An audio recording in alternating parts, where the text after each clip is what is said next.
Space, the final frontier, or is it? I'd really rather talk about Grogu, but that's okay.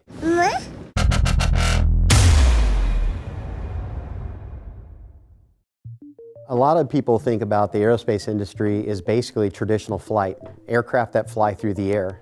But the aerospace industry has a very important definition in it called space. So anything that flies outside of the atmosphere is considered a spacecraft, whether it be an aircraft that is a vehicle that's launching a payload up into space, whether it be a space lab, a space station, whether it be a lunar colony, whether it be a Mars colony, whether it be space exploration. All of this creates career opportunities for people in aerospace technology to be able to pursue a very, very rewarding career. Have you ever dreamed of space flight? The reality is, it can come true.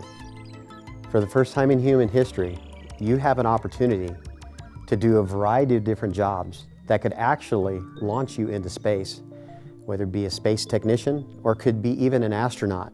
With the reduced cost of commercialization of space, you now have opportunities like never before to be part of a space program and actually quite literally be launched into orbit or be part of a special mission that actually could be used to explore Mars, maybe the moon, maybe even a moon colony. So today, there's no better time than get involved and get an education in aerospace technology to be able to pursue your ambitions in space. So where do you see the future of aviation?